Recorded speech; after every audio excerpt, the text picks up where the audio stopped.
So we're often communicated in pictures, yes? Yeah. Although we hear words, language has come very later on.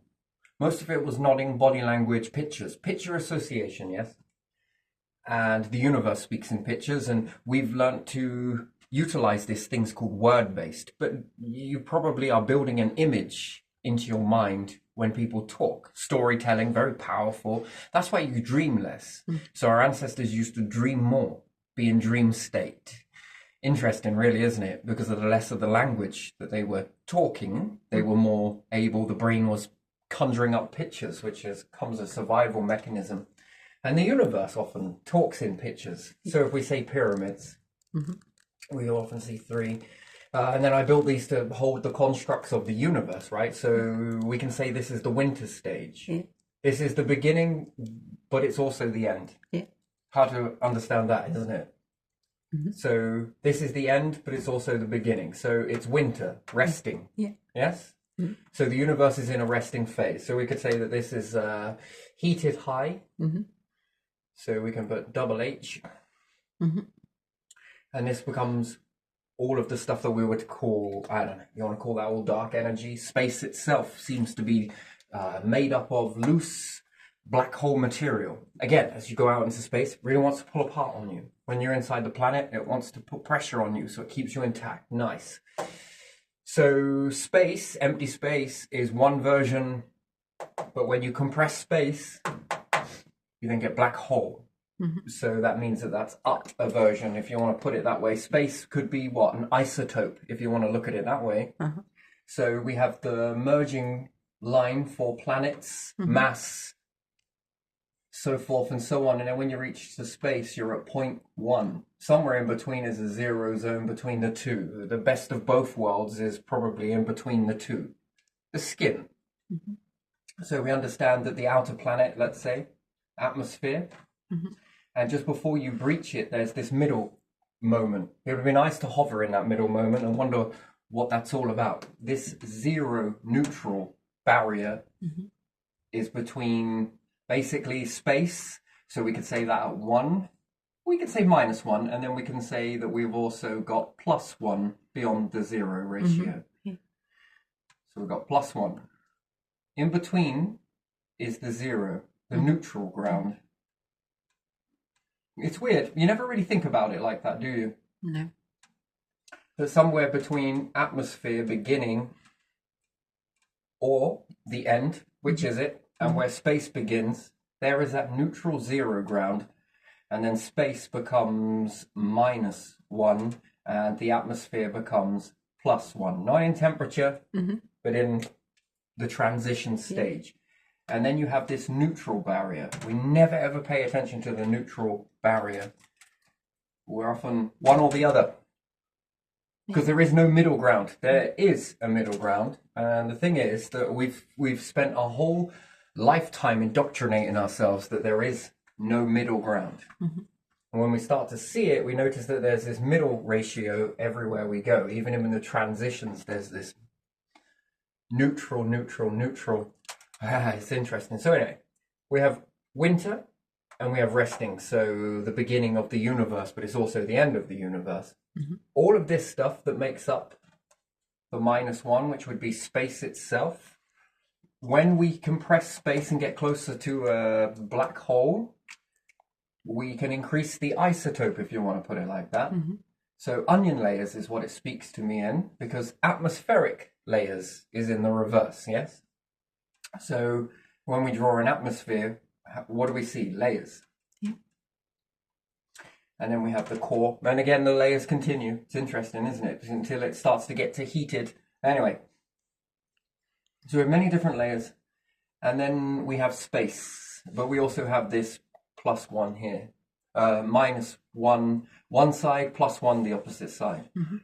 And the more closer to the black hole you get -2, -3, -4, 5, 6 in onion layers. It's interesting. So we can class space as being this particular energy, right? Yeah.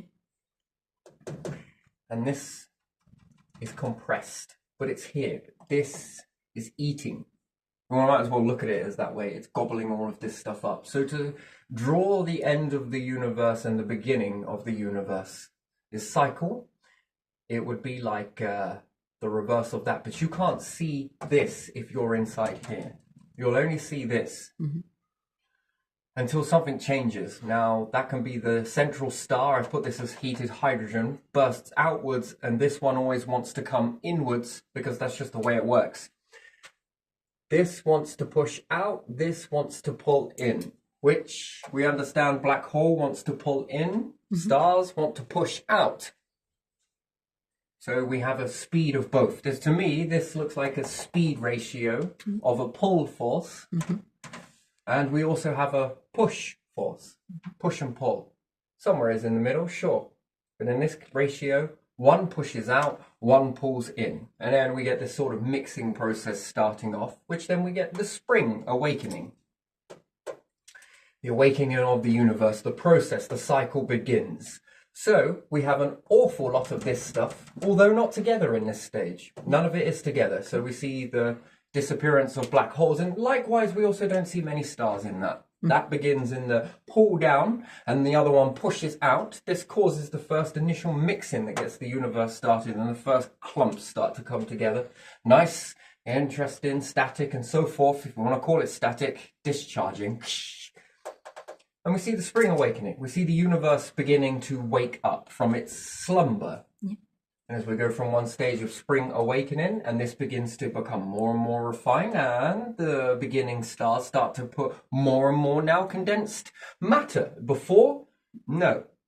After, still kind of no. And as we transition again, it starts to come together. Oh, now we've got denser. Now we start the fusion process off. This is how we begin. Oh, nice. Waking up from all of that winter resting to the spring awakening. It's all beginning to start happening. Now, when these particular stars pop, they've now combined a few parts. Now they don't make it to iron, I'm pretty much sure of it. Very egg-shaped in the beginning, very not so much mass is around to uniform the stars so much. So more like cracking an egg into a frying pan. Yeah. Sorry, vegans, for that one. Vegetarians, you're right with me on here. Meat eaters, you're all in. So we start to see this egg-shaped stars. But whether they reach to hydrogen, from hydrogen to helium, to so forth, to so on, where they get on that spectrum, well, they leave you to process that one. Yeah. But either or, the next ingredients that burst out from these ones, when these stars particularly die, there's a slightly more heavier object than what was first perceived. Inside the vacuum, if you want to call it that, the less dense inside the minus ones, we're now seeing a plus. Now it's beginning to see a plus form, and when it pops, it's slightly denser, slightly more together. And then the next stars come up with a little bit more of a little bit of this, but mainly more of this, and they go again, a little bit more uniform. Next, pop again, keep going, pop, keep going, pop, keep going, pop. Now we've got loads of bits of junk floating all over the place, and these new stars are now forming with all of this wonderful stuff. And now we're transitioning from spring, and we're now moving into summer. Summer starts to create an awful lot of stars, lots of stars, still no emergence of black holes, not yet. But in this now, where we've got more denser objects, more uniform, more planets, and the abundance of planets become waste products, also can be utilized into creating star formation as well, don't get me wrong. And each planet wants to become a star, each moon wants to become a planet, and so forth and so on. And we could say that each asteroid wants to become a moon. And each pieces of grains want to cluster together to create this, to become together. The whole aspect of things that are more denser want to come together. Yeah. It's interesting, really, isn't it? Clumped together. And at the same time, space is trying to pull it apart, but just really not getting there. Yeah. I just can't pull this shit apart. It's just not happening anymore. Now we start to run away with the star process, and more stars happen, more heavier objects are now forming. We're well in summer now. And we see the emergence of neutrinos. Imploding. Now we start to see the emergence of black holes. I want to dub it as that way. And now we had a little bit more of an expanding universe, and stars were a bit more roguey in the process. Some stars were probably crashing into one another and doing all sorts of weird and wonderful stuff, a bit like the smaller stuff crashing into one another. Whew, this really caused the stars to start kicking out abundance in the springtime. You know, if there's much space between them, then yeah, they're not likely to hit into each other, and they're egg-shaped wobbling around. It's going to be a bit hit and miss. They're not going to be very uniform in this. A bit more rogue. A little bit of that crashing together and everything else ends the star very quickly, but does pop out some more denser objects. Something else then formulates in this. Some stuff coming this way, some stuff being pushed that way by these egg-shaped stars. This is all coming together again to create another star and then another star. Because of all of this now movement and heavier objects bumping into one another, it can only do anything but start to come together as these gases get more and more dense from the star formation. Then we see a lot of stars spread out all over the place. And then you start to see the first emergence of a neutrino. They implode. Nice. Black holes start to come. Now what do we see? The emergence of galaxies. After all, it would be looked at from a distance, if you could distance yourself from all of that chaotic shit happening before we've got neutrinos. It would look like one whole galaxy. The whole thing looks like a galaxy. Chaotic, crashing around, boom, boom, boom, boom. Now we see a more universe. Now we go from the middle ground, from the middle, and we transition over. Now we start to see the emergence of balance. Order. Chaotic in the beginning, not much order. And now we start to see order. Order being black holes. Neutrinos from these to black holes. And now they start to organize the stars, something to orbit around, more denser, more this. And we also see the emergence of the extra minuses starting to happen, the isotopes of the minuses. And I'm pretty sure the black holes in the beginning were also a little bit egg-shaped in the beginning, a little bit pulled in all directions, not exactly perfect. The more and more stuff that happens, the more and more stars that are created, the more and more junk that they're throwing out, the more and more organized the neutrino, the more and more powerful it becomes, the more and more order and structure do you now begin to get into the universe. We're well in summer. Resources are kicking up everywhere, but they are now beginning to be siphoned off by the black holes. So we have summer abundance, the waking up. Bit like seasons on the planet. You could also look at it this way. Patterns. Ooh, interesting. And then as we transition from the end of summer, it will start to get more and more chaotic. The balance is now shifting over, and the scales are now tipping. Now we start to see the emergence because black holes want to start merging with each other, and now there's more black holes than there are stars to cluster. These begin to merge towards one another, their natural merging, and they're now really easier because in the creation of the stars, then in creation of neutrinos, which then increase this ratio, which then gets them more uniformed. It then adds more pressure equals more amounts of pulling apart, because the more the stars are churning this and now reaching past on the periodic table, this is creating more and more denser objects to then push on the nothingnesses of pulling in the vacuums. The concentrated vacuums, it makes them better at doing so. And now we see a fast growth, expansion of black holes that are now really learning this stuff to be able to pull it apart. If in order to pull apart more denser objects, you need more power. More power means that you must evolve, and evolving from let's say separate neutrino events to then be able to share, to then be able to come together, and then be able to expand, becoming bigger. Therefore, more bigger you are, plus the more knowledge. You've got to share the knowledge. Why to share the knowledge? Stars want to keep the knowledge away from one another. That's a very interesting thing. And as these begin to eat this out, defusing as they go, they're getting more and more stronger. As a result, the stars technically are not getting weaker in the sense, but they're getting more and more weaker in the sense of that there's not enough materials to start building with. So they're not as expansive or as strong or as big in numbers as they are. You could think of them as an infection, but there again, you could look at it the other way, and the other ones are the infection. Anyway, as we progress more further, the black holes are getting bigger. Much bigger, and the star formation is slowed. Not much ingredients to now begin to do this with. The black holes are taking up dominance.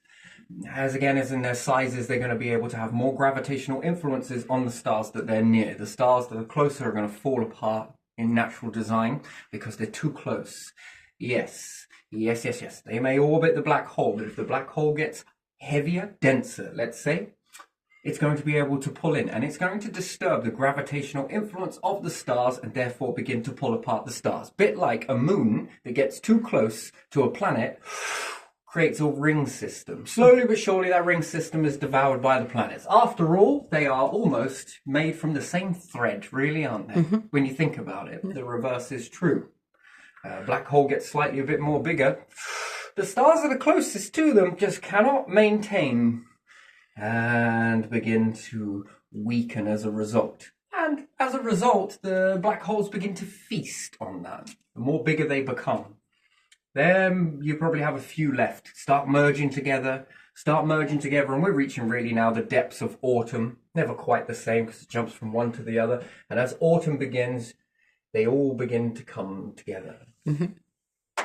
Process complete. Now we're in the winter resting again. Yeah. All ready for the next season. Mm-hmm. Be in the next cycle, be in the next season. Over a longer period of time, but yet you on your planet, it's a shorter period of time. It's an interesting cycle, isn't it? That this from spring, we say spring, it's actually winter. I personally say the start of the year is winter. When December hits in, we're in the transition period. You might as well call this December. Mm-hmm. What are we going to do inside there? Well, we have a harvest from the autumn, the harvest of the abundance, after the awakening and after the resting. What happens with life forms in the summer?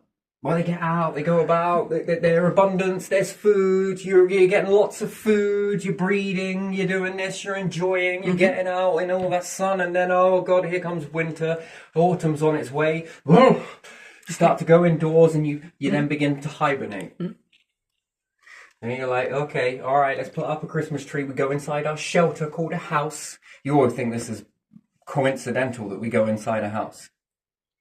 Awakened beings create houses. Mm-hmm. It's also not true because animals do too. Mm-hmm. So you go indoors and you might cook up a few nuts and celebrate this and stick up a tree indoors just to give you that whole interesting psychology of summer inside your house. Trees, the smell of the pine, all of that, especially on a hot day and you walk through pine.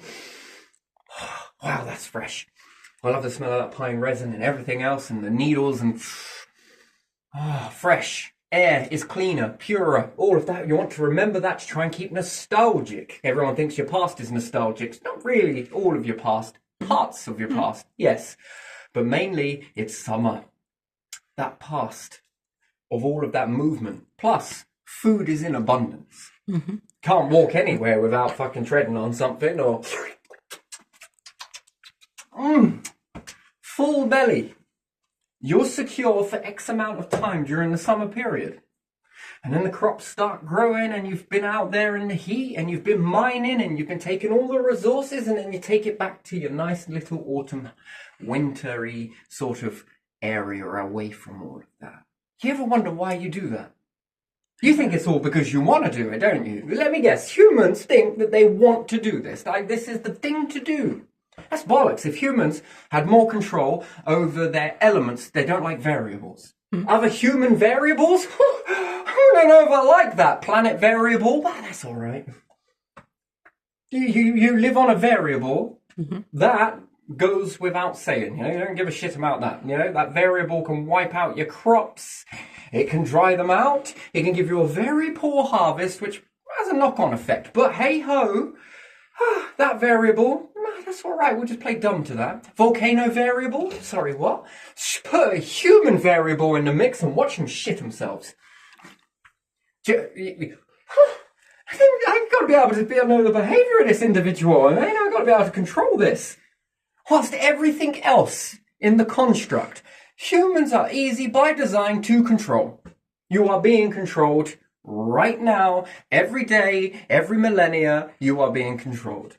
Like it, lump it, you are being controlled. Because life forms are very easy to control. Don't educate them and you are super easy to control. Mm-hmm. It's proven it, isn't it, in our societies? Let's stay here, play Monopoly. Do you see how easy it is to control? It's so easy. It's like one of the most lamest things, and we're like, whew, I want to be a hero to control this fucking shit. That's it? That's all you can do? The most easiest thing? It's closer, you know, it's probably not, because we're probably comparing it to dogs, right? Dogs are more obedient. No, humans.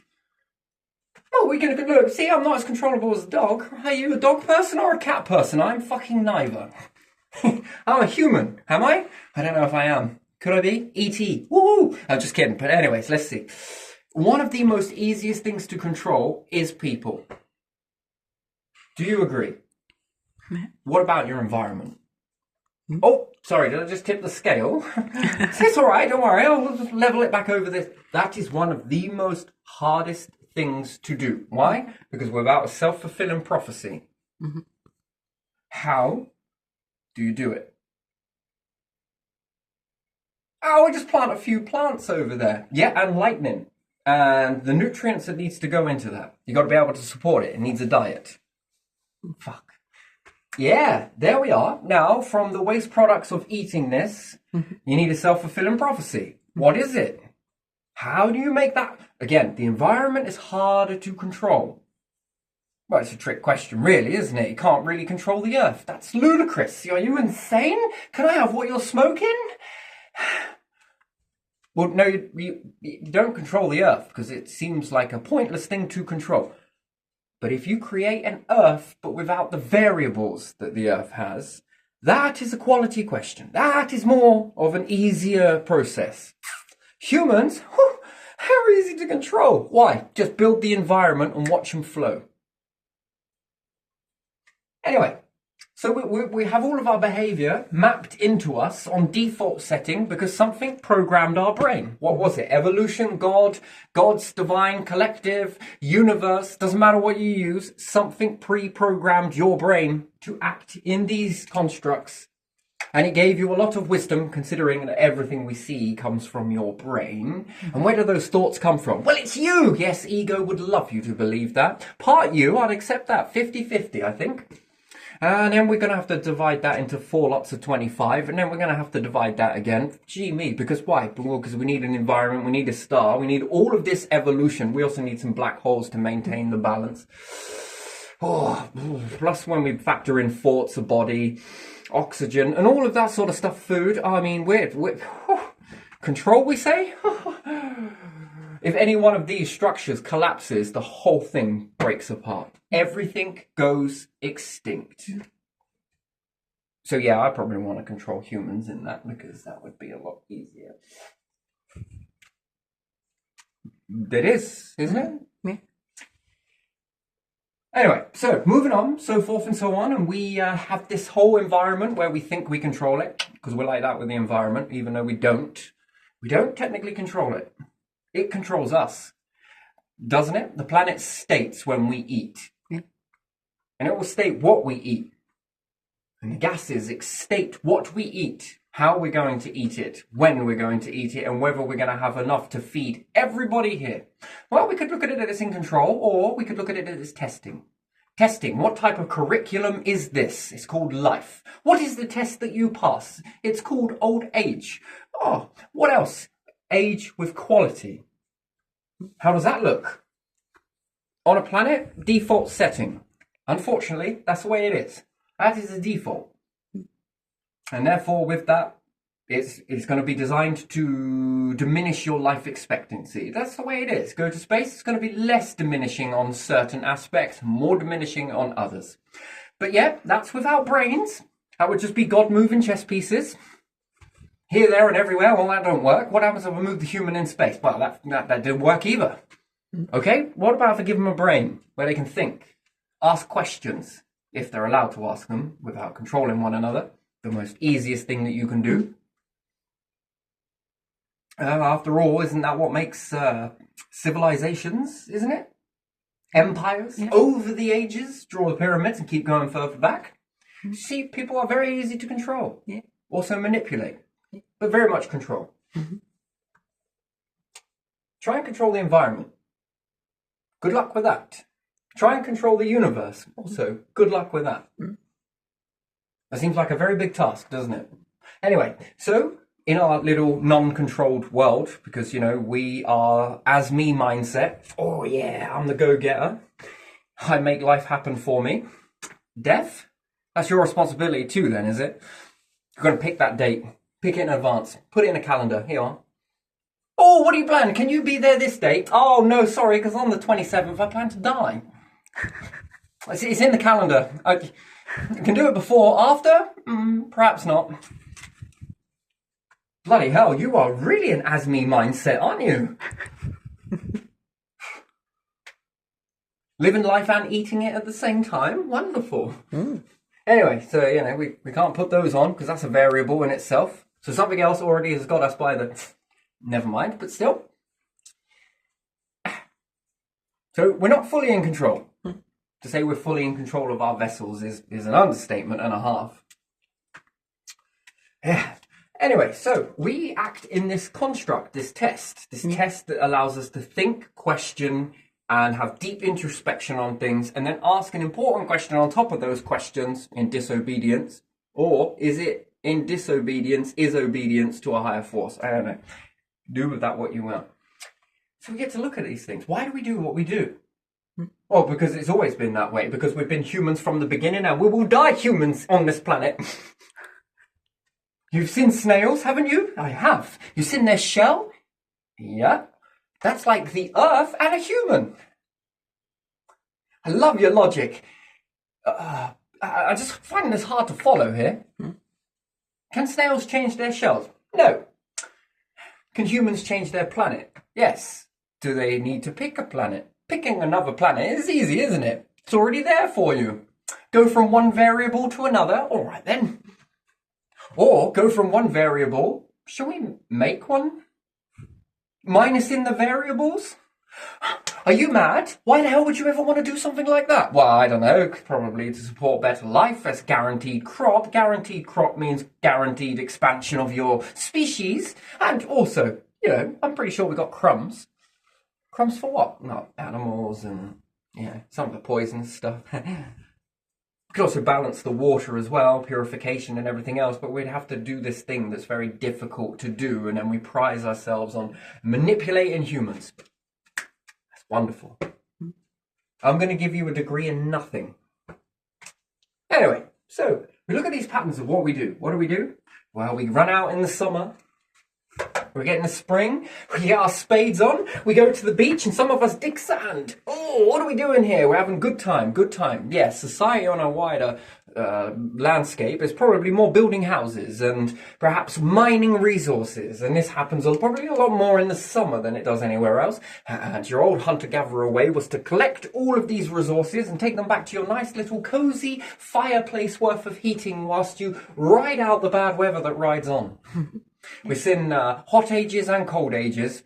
I don't like those. God, why the hell do you give us a hot age and a cold age? It must be the devil and God working together here. Maybe they're both the same. Anyway, God's probably leaning back down going, well, if you'd be listening to me, I'm telling you, I'm testing you. Testing you for what? Why are you testing us? Well, just it's a test. You've got a thought, haven't you? Anyway, so you begin to, it's training, really. You take all of this abundance back and you play around with it, right? Gets you through the winter months. Yeah. Ready for summer? That was so last year. I've got my new swimsuit. It's giving me a bit of a wedgie, but still, you know, you got all of this stuff on, you're out at the beach, you're all chilling and everything else. All out in that abundance, in that lovely, glorious sunshine, and then back to the winter cave again. Out we go. We're like breathing now, aren't we? Back in we go. Back out we go. Back in we go. We have this dance that has been going on for how many years? Has this planet been around? They state 4.5 billion years, so let's say 3.5 billion years. Let's say 2.5 billion years that humans have been around for. Let's just state it. Primordial amino acids, all the rest of it. Sorry, dinosaurs, yoink, yoink. But we've been around for that long doing this dance. And not one human has questioned why the hell we're doing this.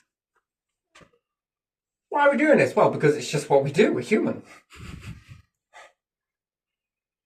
Animals, I'd accept that answer. It's just what we do. We can't do anything about our fate. We probably could, but we're not going to because we're perhaps not allowed just yet. Humans are going to take care of it for us. Right, we've been self-sacrificing ourselves for them. This one had to die. I had to live. This was great. But what else are we supposed to eat? It's winter. Well, you could migrate. Yeah, about that. Anyway, we do this little dance. And what's it in preparation for? Often reminds you of the summer, of the universe, the summer abundance. That when it's all the resources are coming together. And yes, let's say we somehow make nuclear fusion and fission and defusing and black holes here and eat this over there. It's still going to take time. The first thing that you're going to notice is when you do this, it's going to take an awful long time to create that. If you're going to do it in a lab somewhere, how do you fast forward a start? Hey, God, yeah? You want to be a fucking champ for me, would you? I need the ingredients out of this star. Do you think you could fast forward the process for me, please? Oh, yeah, sure. Here's the remote. Oh, thanks. Really? No, you fucking dumbass. Figure it out. Okay. I think it was the devil. No, the devil will be like, oh, I'll show you how to do it.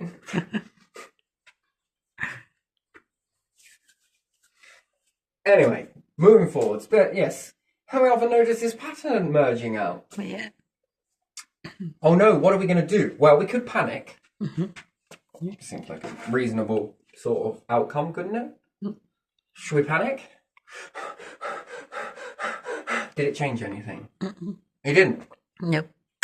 That clearly doesn't work then. Well, I wonder what else I could do other than panic. Could I think? Could I strategize? Yeah. Well, if I wasn't too busy strategizing around other humans, I could strategize around this.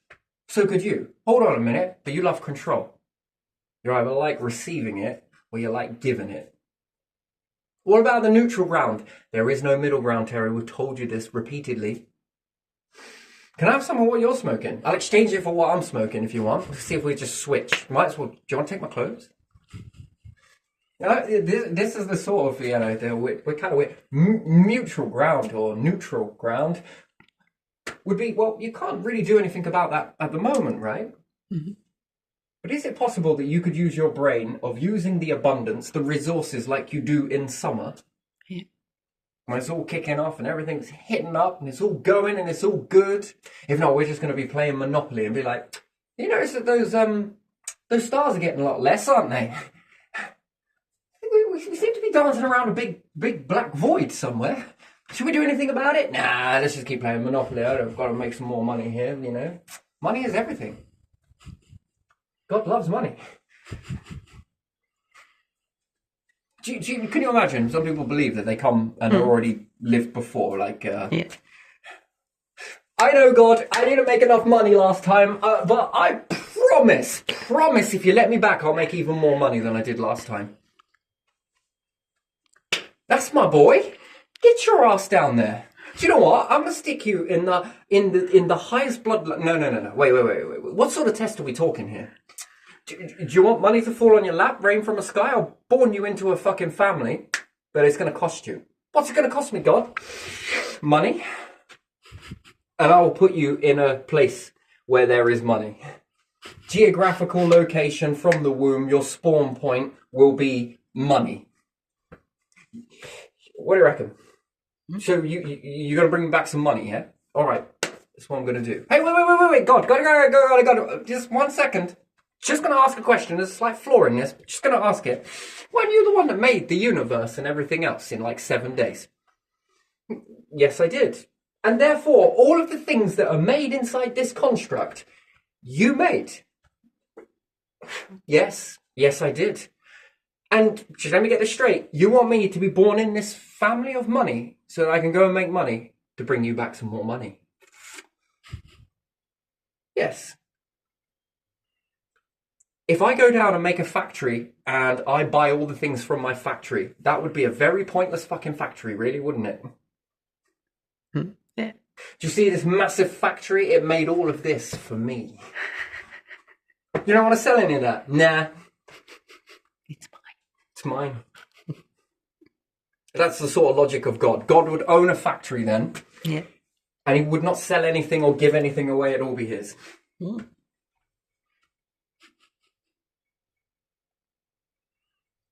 Or he would make a factory and just be like, you know what, guys? You want?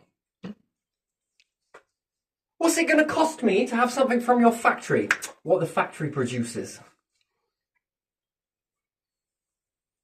You got enough accountants up there yet, God?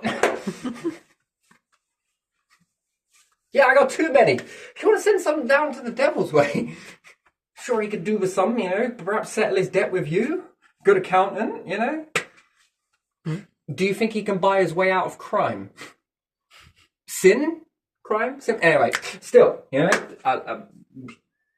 I am knocking it and I'm not knocking it, I love the devil and I love God, I love them both. You've got to pick one. I can't pick one. Hey, you little horny bastard. Hey, God, what are you doing, man? Best of both worlds.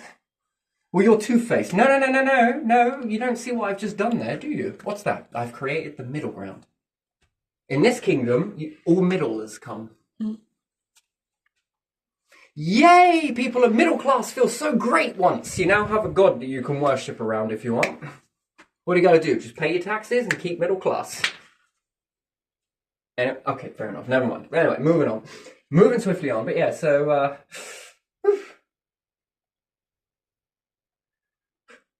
what are you going to go back for this time? Well, here you go. I think I'm going to go back this time and really read the patterns of the universe. That's my boy. Get your ass down there. Pauper family it is. That's your spawn point. Oh, all right, then. Well, it's not really pauper. It's technically, that's not true, but, Okay. Mm-hmm. An okay spawn point, yes? Mm-hmm. Yeah. So, you get clothes, you get this, you get that, nice house, perhaps. Live in that, not bad. Could be worse. Yeah. Could be worse. Could have come back as a cat. Anyway, so, why do you think you do all of this behavior now? Do you think it is to learn the cycles? So what would you do when the universe is in an abundant state? What should you be doing? We see it on the planet. Soon the penny's going to drop, but we have learnt this thing called scribble and this verbalization. And as I say this, does a picture build in your head of all of these things? Even when I went on to God, you have your version of what God looks like. Yeah. You also have your version of what the devil looks like. And I'm pretty sure he's a horny bastard, yeah? Yeah. Yeah? Yeah. Yeah, you could see that. Yes. Yes. But even Yeah, so, delicate. I don't know. So I guess there was a hesitation there. So how does the devil look to you? Is it green, blue, red, yellow, purple, green? It's kind of invisible. Invisible. Visible in some spectrum only. That's to you. Yeah. That's your filter of it. That's how you've built God, the devil in your head. Well, I've seen one TV show and there it looked like that, and I was like, okay, maybe it looks like this, and I didn't really create you didn't really one. Dress up anymore. No, See it in a dress. not interested in that part. Wearing a tuxedo. No. No? No. Interesting. So that's how you perceive it, but you see it nonetheless. Yeah? Yeah. And God, how does he look to you? God is just fluidum. I remember that. Fluidism. Fluidum doesn't have any specific form. It's just there. Okay, what is this for you? What does God mean to you? Okay, what does punishment look like to you? Image, not words. Is there an image to all of this stuff?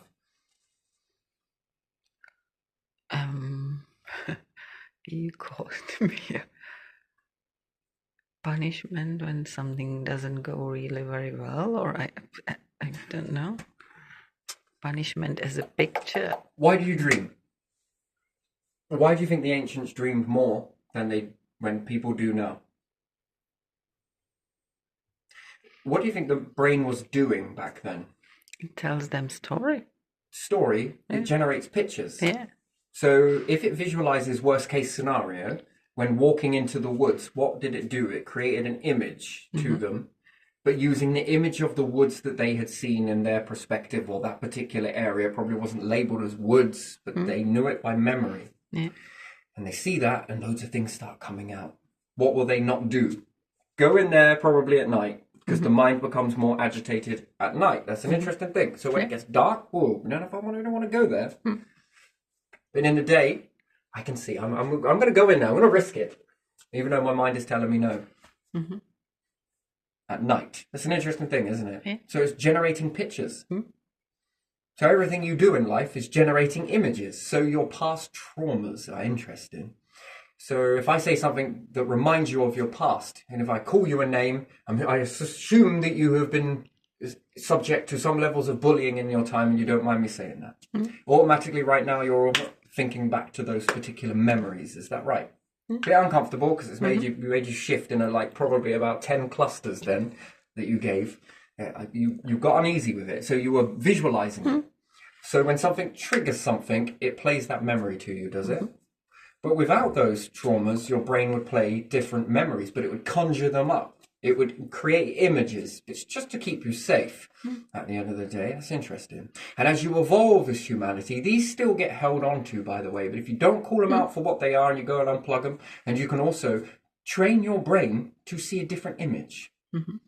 You go into that, start to see that, and then quickly forced replace it with a more happier image if you've got it. If you don't have one back then move it over. It takes a little bit of time, but you get used to it after a while, and it stops becoming a trigger and becomes a nostalgic or an equal non-reaction. Look at it as a forest in daylight, as opposed to a dark time hits you into there and then you automatically, or you think back to a flower or something that you like to do. This image will stop the brain from going into that pattern, but it takes a little bit of time. Discipline is the thing. It's interesting how that is so invisible, but it's so visible to you, which gets us onto this bit. But moving on, but I don't want to move on just yet. So the universe is playing out all of these roles. All of it. Yes, and in the beginning, it was supposed to be a bit more automatic. All of these pictures get created for you, and then we start to make sense of writing, language, and speaking, and clicks and clacks and... Yeah. Another thing is for protection. Birds, high-pitched chirping and cheeping. What do you think it's all for? Fundamentally, the only reason that birds make sounds is for one reason and one reason only. They've adapted to it, but there was only one reason why they did it. Do you know what it's for? No. Keep predators with good hearing that usually stalk away. What's the first thing that happens when a cat hears a bird? Yeah. You notice how invisible that is, but the bird is sending a weapon. It doesn't realize it. Perhaps not so much now. It's probably adapted into sounds to one another. It's also used for mating calls and different things like that, but still, overly doesn't really need to. Yeah. But kids also have this, a high-pitched squealing makes all adults in the area. Will you shut up? Yeah. A really loud squawking and kids screaming, man. That should be like nails down a chalkboard for a reason that it can keep predators. You see how powerful that is. But if you don't read it for what it's actually doing, it's keeping you away. Yeah. Now think of that to a cat. Have you seen cats when kids start squawking? Oh my days, they do everything. I want to go out. I want to do this. I'll crash into a window. I need to get out of here. This is too much. Have you noticed the way animals can sort of get that way? They tolerate it and get used to it, don't get me wrong, and then this helps them to understand, just to try and tame it out, and then this has a knock-on effect for birds. Birds are not as potent, but usually if you've got a lot of birds chirping to one another in this sing-song, happy ching, whatever it is, they're chiming away, then it keeps away a lot of predators. You'll notice that. And it's a good ET mechanism, isn't it?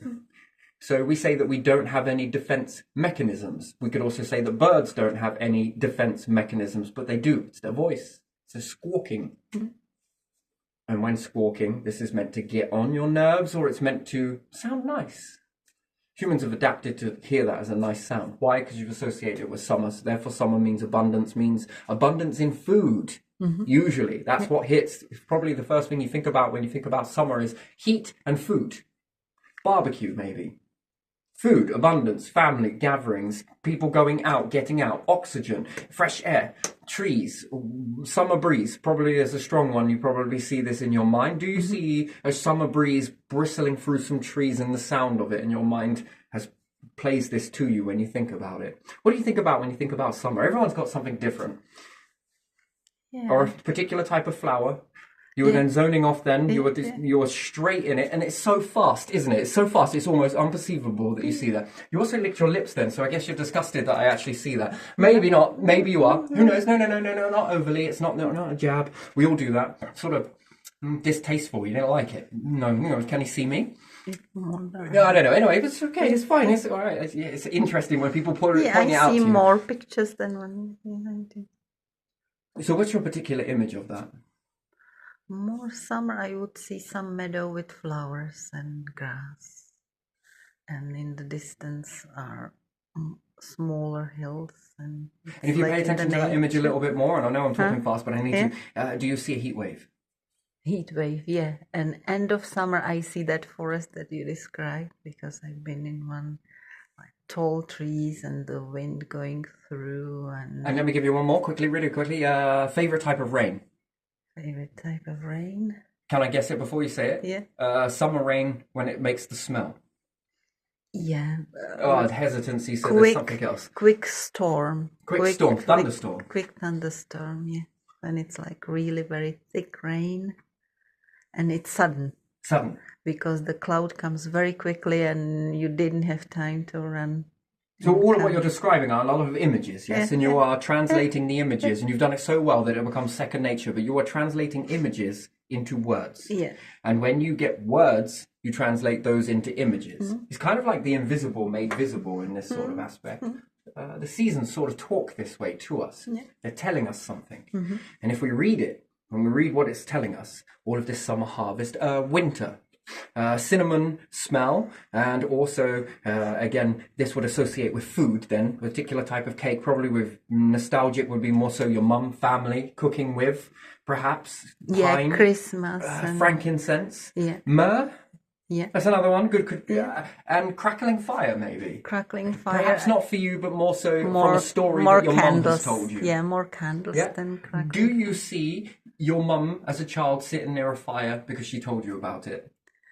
There was this one in the coal kitchen? burner that was like closed. You couldn't see, but there were holes, 3 holes, so she could see the fire in the air. Yeah, and you can see this, yeah? Or without not being there, not perfectly, but your brain has created some level of an I can see image. that because that room, it didn't change much when I was kid myself. Okay, so you could imagine it. I can imagine it. But when your mom was telling you about this particular story, sorry for airing, but how do you see it? Do you see it from low down? And from you're looking her up bed. And you're seeing from the back of her head? Or from bed, because there was sofa and she was sleeping on the sofa.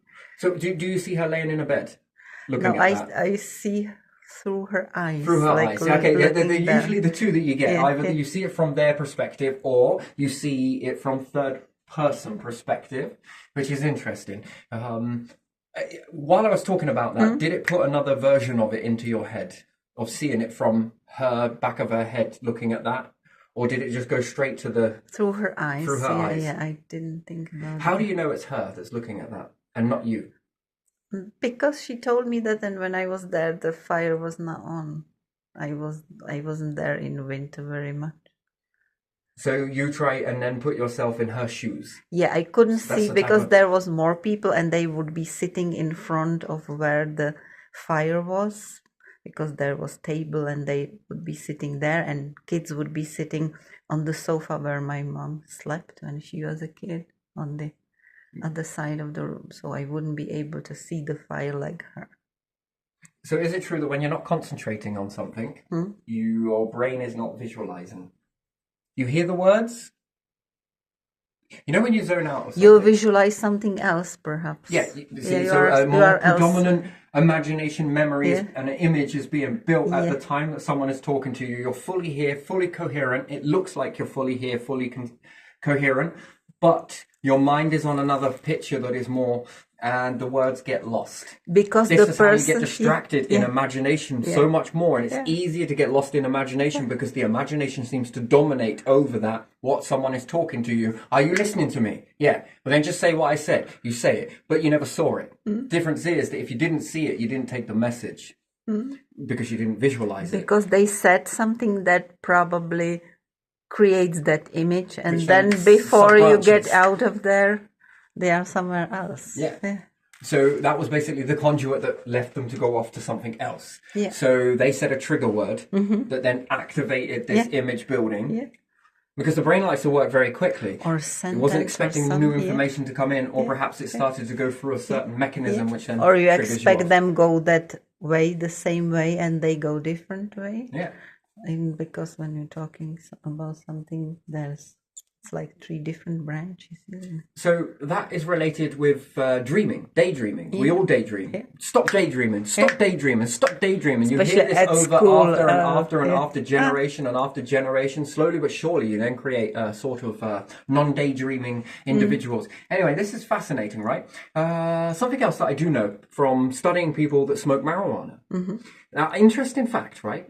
So once they've got past the whole, they're not feeling great after quitting for a little while, there's a very interesting phenomenon that happens with all of them. Do you know what it is? What is it? They dream. Yeah. After a few days, they start to dream. They start to dream deeper. Did you know that? Do you know why their dreams become more enhanced? Because when they're smoking it, they're caught in a daze. To be doped. I see. Dopey means in a constant state of accelerating the visualization. I mean, if visualizations were true, then all weed smokers, pot smokers, and whatever else smokers would have already visualized the planet where we were all hippies. And they would win. Okay? Because there's that. That's what they like to be in. That's what they like to feel. They like to get in that. Most people that smoke marijuana stay in that state. That's called a state. They like to be in it. And when the brain starts to move away from that, they hate it.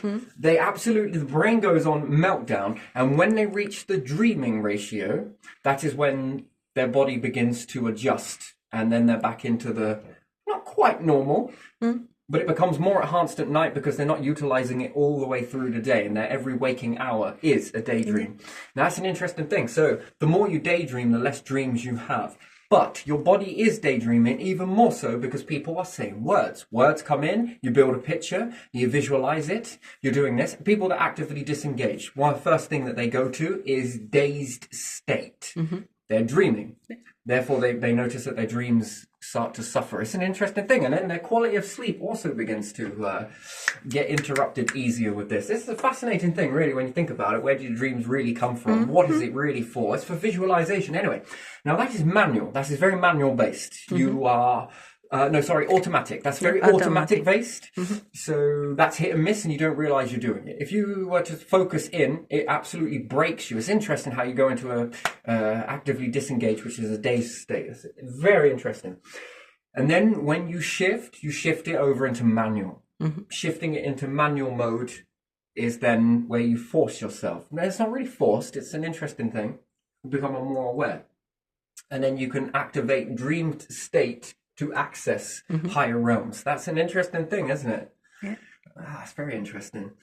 Dreams suffer, and we notice something with this, that also belief begins to diminish over time. Atheism takes over. We've noticed this. The more enhanced the languages have become, the more religion has fallen apart. And very much to get people to read a Bible would be to visualize it. Visualizing with religion becomes more impactful in the mind than it does reading words to translate to then create imagery. It becomes more harder to do so. That's interesting, especially when you start to lose the names and people no longer use the names in a particular Bible anymore. Let's say, for argument's sake, what's your reference to that name? It's like understanding somebody else's name. I bet the first thing when you were learning a different language, you couldn't put any faces to any of the names that you heard. Unless you saw someone named that, said it a few times, then your reference becomes, type of face, type of profile, type of this, type... But before that, the name was just a word that didn't have any, and then the brain has to go overtime to create that. You notice you do this when you listen to radio as well. Have you ever had it where you are listening to the radio for a very long time, you never seen the person, never check them out, I swear the internet wrecked radio, but still, anyway. And you're listening to the person, and your brain has created a mental image of this particular person, Yeah. although you've never seen them, and Yeah. you swear on it that you have never seen that person that your brain has made Yeah. for that particular Yeah, person. happened to me, yeah. And then they look different. And then when you check it out, they look completely different, right? Yeah. And do you find it off-putting after that moment to then listen to that person on the radio? No, I'm just surprised that I got it so wrong. So your brain doesn't remind you of that Yeah. that particular... Not until I see the picture of that person and I'm like, oh, that's this name? Forced cognitive dissonance. I think that's what that would be classed as. You forced it.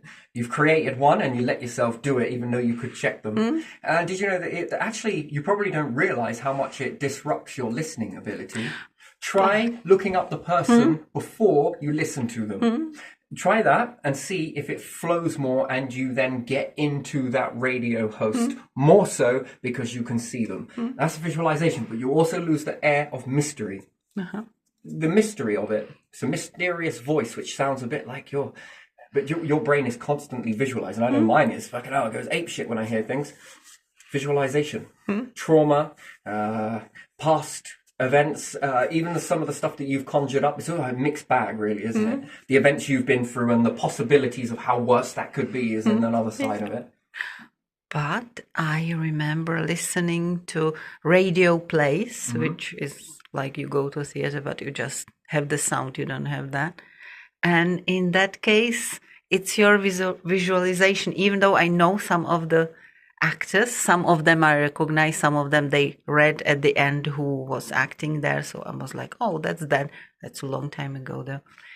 But you make your own image in that because they may change their voice slightly or talk like this, talk like that, and it's like a play, but on radio, so you don't see. And then I can tell you based on that you're building that visualization, that's what it's like to feel high. Off marijuana, that's the exact thing you're feeling, but amplify it just a little bit more. That's what people feel when they smoke. It's an interesting thing, isn't it? And but with the brain, in this particular instant, it's doing it constantly. That's why the people look like they're... it almost looks like they're staring all the time. Because the brain is conjuring up all sorts of stuff. And then you could say that this makes people psychotic in a certain way. The brain is conjuring up. No, that comes afterwards with the starvation of the dream state. Therefore, medication for people through that transition period is probably dream state tablets. Did you know the nicotine patch also creates a high, deep dream state when you first use it? No, I didn't know. You didn't know that? No. Something weird with that. The nicotine seems to create a high effect from it that creates a dream state that when you use it to quit the smoking. However, if you smoke and take that, it won't work. If you take that and don't smoke, there's a high dream state. Now, this is interesting because when you quit smoking, and this is bizarre as well, the receptors in the brain take over so much that you can't dream for a longer period of time. And usually this is what takes a longer time to get past addiction. The withdrawing takes over so much that you can think about nothing else but a cigarette. And when you do that, that type of reaction happens, that the brain is then focused on that. And it finds it very hard to then focus on... This is why people say that you shouldn't get distracted. It makes distracted people stop people dreaming. Therefore, sleep patterns. Do people dream when they go for a cigarette on their own somewhere? Like when you see them standing somewhere, Well, it's when a rush. Yeah, when they go for a break or something and you see them from distance standing somewhere. And they're zoning out? Yeah, and they are zoning out. Yes. But sometimes when more people go together, like... colleagues smoke, whatever they do, you see them blah blah blah blah and they are talking. Yes, but they're still visualizing. Yeah. And now it's because if it's in work, you're going to say this is work. They find their work okay, but it's boring. Bottom line, they've got other places to be. And when they talk, it's a sort of nostalgic from being away from that moment for a bit, and it allows more purer visualization. It's an interesting thing. And plus, because they're outside, they're away from the thing that is making them actively disengage. Anyway, it's a very interesting thing. There's a slight ratio of that. And if you find it hard to actively disengage, yes, it can heighten your dreams, but it can also put you into a tunnel vision. Being more so away from that and actively disengaging with a little bit more quality verbalization, visualization that comes from story building of when you were younger. And this gossip type thing then creates a group dynamic. And I've noticed it in groups, you also get some people talk to one another and then one person is talking and the whole group is looking up to them.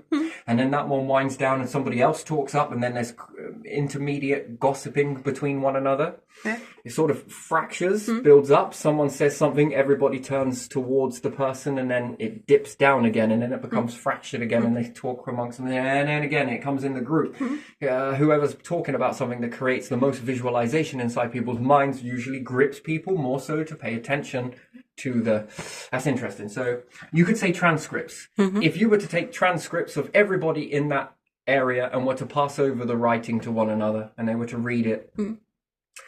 Technically, it's like hearing it, but this would create a situation in the brain where they just wouldn't get into it. The whole group dynamic would fracture if they made transcripts. It'd be boring. You'd see it's a weird thing, isn't it? It's very weird. It's like a shroud. And then I have one more question Go about on. older people. I can't say oh no, but yeah, older people that sort of dream sometimes, because they are like, I mean, really older people that do not go anywhere much, and sometimes they are just sitting and probably remembering some old times. And because they are older people, I know that sometimes they doze off and sleep sort of a little bit, then they wake up and they cannot sleep much at night. Is that effect the same because they are like in the past quite a bit in their memories and visualizing what they were doing on this nice sunny day or whatever, or some smell, and visualizing that their parents were making something, cooking or whatever, or they went somewhere?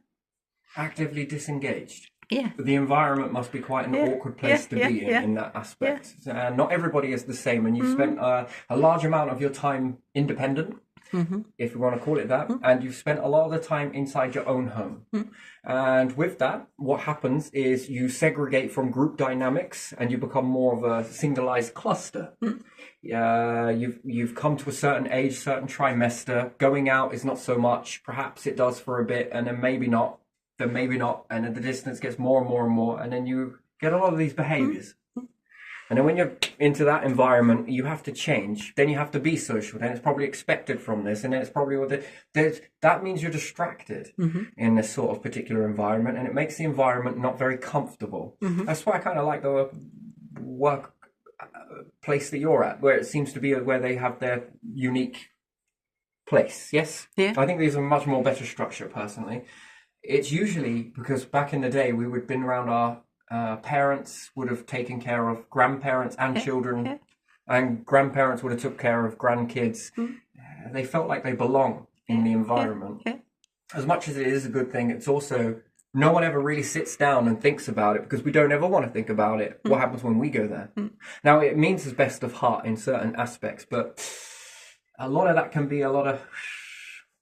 And then there is a lot of the whole stuff where we perhaps don't see our loved ones. Why? Because they're too busy, and that's just the way life is, and they don't get a time, and perhaps they're burnt out and they've been at work, or they've done this, and then they're running around after the kids, and then it then kind of makes neglect, and then this neglect can't happen here, but it's okay in this society to neglect when you get to this particular trimester, which is discrimination, but it makes sense as to why people are discriminating. And then do I have enough money to put the fuel in to go over there and then come back, and time and cooking and then making it around this and then do that? It's a lot of things that happen. So yes, this can make you quite in a state, I think. I think it's good to dream. I think you do dream more closer to death you become anyway. I think it gets more stronger. It actually feels like that when you start to fade. It gets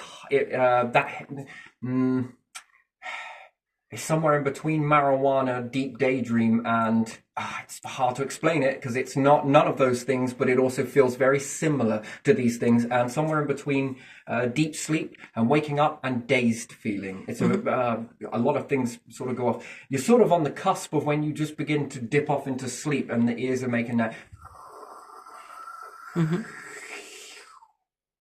And then the sounds diminish out. So the sounds are making that sound. Normal sounds are coming into your ears, and then there's like a static build up, It's a high pitch frequency and a low frequency. Do what you will with that. Whether science can go away and prove that, it's up to you. I can make two types of sounds with my ear. I can make a high pitch sound and I can make a low pitch sound. I know what both of mine are. You probably know what yours are. So I can at will make those happen with a high pitch frequency, which can counteract high pitch sounds. Interesting. Sometimes it can exacerbate them. Or if it's too high pitch, I'll then make a deep hum. And this one's more deeper and therefore it seems to gravitate more low frequency sounds. And then when you're not trying to do either, it doesn't mean that they've gone away. It just means that they resonate to a frequency that you don't pay attention to. And when you exacerbate one, and you can go deeper with it and make it louder, and another one you can go deeper and make it more resonance frequency. We all have internal resonance. And one of our ears is slightly more capable of making this sound, high pitch and low. And the other one is slightly more higher, or perhaps the higher is more lower. This one's more higher. This one's more higher in the deep frequency, and this one's more lower. This is an interesting thing. Very interesting. It's never the same for a particular reason, and this tricks you into sleep, which is an interesting thing. You'll probably notice that you daydream more if you have earplugs in, and time goes faster. You ever noticed that? That when you have those earplugs in and it makes that, that's usually what happens in sleep, but it's much more slower, just as you're going off on the cusp of that. I haven't answered your question, I do aware of that, but still, when you put those foam earplugs in, have you ever done those before? And as it begins to expand into your ears, you notice the sound sort of making that. Yeah. Sounds like an umbilical, maybe, no? Ultrasound. Yeah, I used to use them at work, didn't I?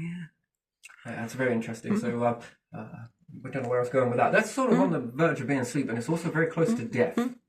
So, and it gets stronger. Repetition patterns where it gets more and more and more and more.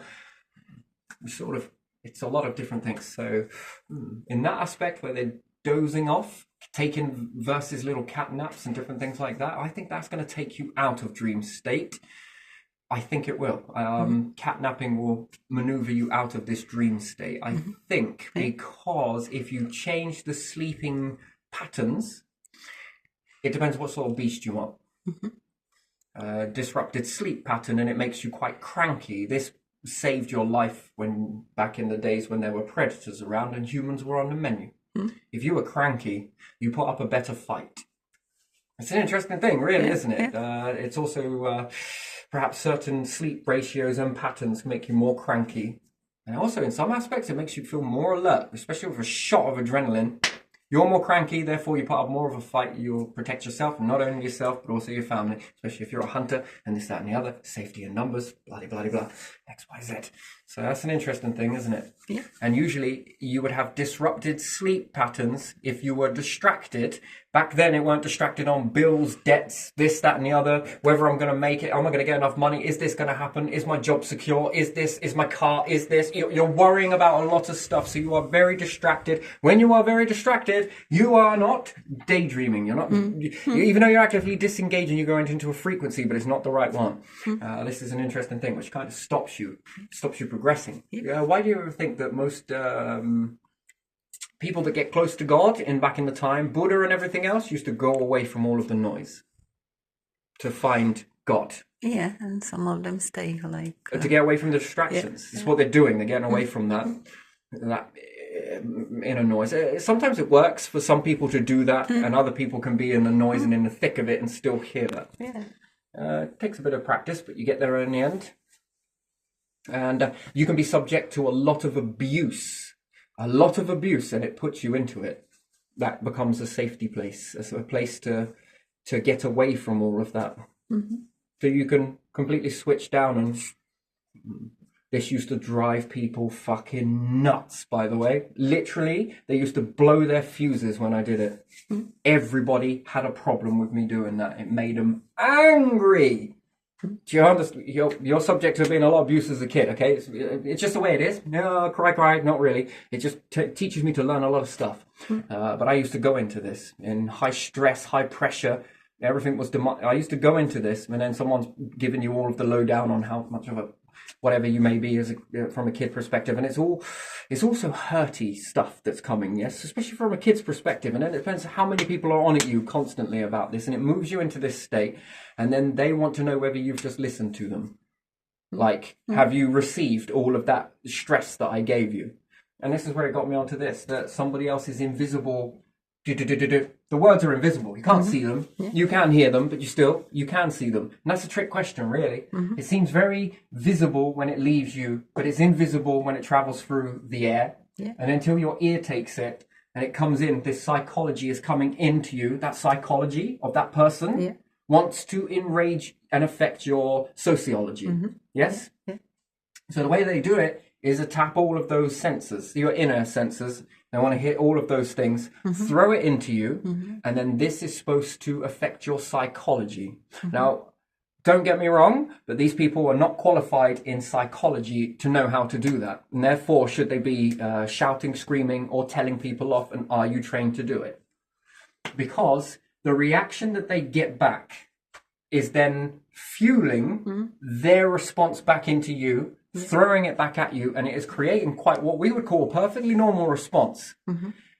And their response to it is perfectly normal because they don't have the training to be able to say it in the correct way, because if they want what's best for you, they would structure you in a way. And if shouting at people created a better structure, then, well, we'd all be saints. Every single one of us, society would have no flaws in it whatsoever. So we can look at that and think that is our teaching, or not teaching, but the telling off side of it, is it wrong? Are we not structuring this correctly? And that's become something. And again, we throw out all of this stuff and it comes in, this psychology comes in, and the brain's trying to build a picture from this. And then it erupts into your psychology. And then you throw out a load of stuff which then becomes the other person's sociology. And it hits into them. And they take that sociology and they bring it in, and it rattles with their psychology through all their filters, and then they throw it out again. And this is how you get into a loop. You can get into these loops back and forth, and then we call that a toxic dynamic, which is not. Both of them are toxic. Who's right in that situation? Nobody. You have got caught on this loop back and forth, back and forth, back and forth, and you have to be able to break the loop. How can you break the loop? By not taking it in. That's the way to do it. Don't take it in. It takes a lot of discipline to be able to learn that. It's difficult, to say the least, and it relies a lot on this sort of stuff. It can move you into spiritualism. I guess probably say that, whatever it is for you, but still. And in some people, it can go in a different way that causes a psychological reaction. And the reaction is like throwing dynamite to each other. You drop it, it's going to pop in one of you, and it will keep growing until you get explosion. That's basically what happens. And then it's like blaming the person that dropped it, as opposed to the person that threw it. You threw the stick of dynamite. There's only a matter of time before that dropped. And then, because of in the proximity that you have to be in with this dynamite, it detonates and it gets both of you in it. One more so than the other. The other one comes off a little bit more unscathed. Then this can damage the relationship going further, which then damages yours, which then... It's a weird back and forth, isn't it? To be able to shut that out. Most people want to try and over-distract you. I got lucky. I could be distracted, and I didn't need to be distracted, and I could still tap into this. It was just my safe place to go. It protected me more so from a lot of bombardment, and you can't exactly blame the other person because you can see it. That's the thing. And you learn from a very young age that this is sociology, and the whole world works on sociology. If the environment starts wilting, and let me give you an example, right? If sociology is not an important factor, then why is it when the sun goes and nature begins to close up, animals disappear? And why is it when the food, and we're in summer abundance, so if not animals have this worked out pretty well, that when there's enough food, they don't just eat for now, they also store for later. They store for the winter. Now, what should you be doing? No, you don't have to. But still, what should humanity be asking themselves? A very deep question about what should we be doing when it's abundant in the universe? That's all right. It's in God's time. Don't worry. Everything follows our calendar and our clocks. Come on. Oh, the worst thing ever invented this, and it's also the best thing ever invented. It is duality in nature. Somewhere in the middle, it can be used in a great way. Neutral ground. Yeah. But no one is ever looking for the middle ground because it's you, it's you, it's you, it's you. I'll take my percentage. You take your percentage. Okay. Not always is that true because some people have learned to weaponize this. They know what to send out to people to get them to trigger. And more often than not, these people hide behind protocol. Zero tolerance. There shouldn't be any need for any of that. That should be investigated on both sides. And again, you need a neutral variable in that, which would be a police officer rather than they walk in and be like, zero tolerance, come here, you. No, if that person subject this person to abuse and this person and that person and this person, then it's equal. You need to be a neutral variable, you're nicked. Wait, what? But there's no zero tolerance for both parties. We're trying to say that one side of the class is more better than the other class. And that's divide and conquer. And then we got to have the police already taking sides, which there again then damages their reputation. No, neutral variant. Hang on a minute. Whoa. Why were you doing that? You shouldn't be doing that. It's not a get out of jail free card, in that aspect. So sociology is usually with animals, we see how it works quite well, actually. For how many generations have the animals been around and how long have they been going, keeping themselves alive with this particular dance? Variables are humans. Why? Well, because they can think. They can either be autonomous like that, and some people know it and they exploit it, which then makes you stay in this state. Don't ever look up, don't ever look at the clock, don't ever question to keep going this way. And no one is ever looking up at this. Are we running out of time? Is this what we really want to be? Is that been voted in for all of us? Do we all want to do that? Is there another group that we can go off and do all of this stuff over here if you don't want to? But we know you're stuck in a loop, so we'll build yours too if you want. There's that sort of help, and that becomes a neutral ground, I suppose. Is this going to last forever? And then once we've collected all of that, and then we walk into this moment, which is the end of the cycle, and we find a neutral ground so we don't get gobbled up in the process, what do you do in that winter sleep? In that winter hibernation until the universe kicks back off again? Now, it might not benefit you, or it might not be anything to you. If we don't make cloning, if we don't make life where you live a lot longer in this aspect, when you move up when you get better. You're going to understand if we're living in the wild, we live less. If we've got predators around, we live less. And then when we better that process, we live a little better. We clean up the water, we live even longer. We clean up this, we live a little longer. We understand the environment even better and promote better health in the air. We breathe better. We have better health in animals and eat healthy. Okay, now we're living a little bit longer. You go to space and making a stable environment, you're living longer. Now you're going over here collecting all of this and now you're grabbing in resources that you've never seen before. Perhaps these ones are good. Yes, sure. There's a constant ground where it can sustain life, yes. There's also a variable that can make it shorter. And there's also a variable that can make it live a lot longer. No more gravity, no more this. Yes, other effects take precedence. But I think, this builds up to a point. And then once the other things have subsided, there's enough life force energy to be able to eliminate those particular problems. They just rise in the beginning and then iron themselves out quite naturally. Anyway. What am I going to do? Probably going to start winding this one down. So do you ever see patterns? Yeah. I see a lot of patterns. Patterns in behavior, patterns in weather, patterns in planets, formation, different things like this. Universal patterns, seasonal patterns, nature patterns, animal patterns. It's a very interesting thing. There's an awful lot of patterns. Patterns in the way life is, patterns in generations, patterns in DNA, patterns in stars. It's all talking to you. And your sociology is taking it all in, and it's meant to affect your psychology. Why? Or you're going to do something about it. Yeah.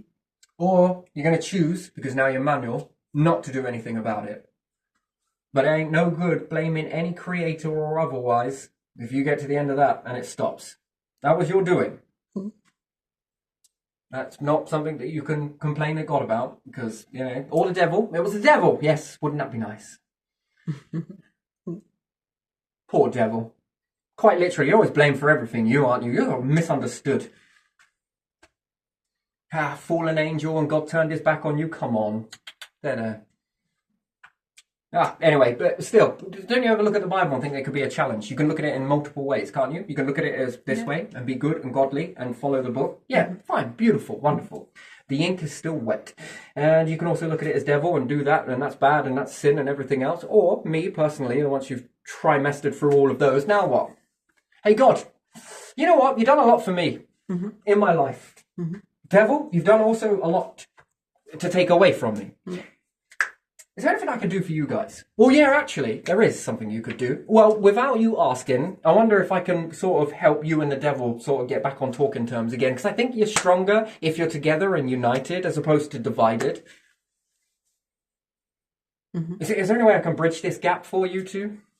Yeah, it's just my little token of saying thank you and appreciate life and all that sort of stuff. Yeah, just, you can just sort of ask these questions, can't you? Have you ever thought of it that way? Probably not, but still, have you ever sat down and really, he's making you grin like a Cheshire cat, but have you ever, I'm sorry, has it ever made you think like that? Yeah. It seems like quite the divide, doesn't it? It does. Doesn't seem like a very good, we were all very good at taking sides though, aren't we? Some people are like, you know what? I'm going over there with horns. And other people are like, you know what? I'm going to stand over there with God. Where do you want to go? Kind of somewhere in the middle. You know, we've got carbon and we've got oxygen, yeah? I want to be the elastics in between it. I'll hold you two together. Don't drift apart any further. Maybe I want to try and eventually evolve to bring you both together. Wouldn't you think so? Yeah. Well, it would teach me what? What have you learned from this, Terry? Yeah, God, what have you learned from the devil? What have you learned? Come on, we've all learned something here, haven't we? I learned not to take sides and you two learned not to fall out. Like peas of the fucking pod here, huh? And God, I've got to ask you a question. Just a quick one, hear me out. How come you accept me with all my flaws and all, but you can't accept him? And where do I stand in your hierarchy then? And then the devil's like, that's why you should pick me. Yeah, but I'm not quite a bastard like you are. And I'm a little bit more of you, a little bit of you. I don't think I'd fit in either one. Hey, damn, I thought there was a way out in this death, but perhaps there isn't. I'm going to make my third road. Universe? And Universe is like, you know what? You've seen all of these 4 trimesters here, ain't you? 3 pyramids to hold it up. You might as well. Need another 3 more. What for? Each one's a cycle, is it not? A bit like a Mayan calendar, maybe. Perhaps go to the stars. Where did they get all of those thoughts from? And the devil was like, I'm going to take this away from you. Well, you know what? Well, when my life is finished, yeah, you guys can put away the Bible, you can put away the devil manuscripts, and you can forget about it. Why? Because by the time I get there, these two will be best buddies. So, you know... my favourite spot picked out there. Yeah. Yeah, you did, didn't you? Picking a side? That's like me saying, which part of this universe do you like more, God? The abundance or the taking? I like both of them. Yeah, no, well, you know, you got to pick one or the other, ain't you? That's like devil here and godly here. I see your point. Come on, let's have a counselling session. Maybe you need to go through the earth a couple of times, and maybe you do as well. Might balance and temper you out a little bit. Hell, you say? Come here. Come on. Even the devil's like, oh no, fuck that. Just show him earth, and he's like, Who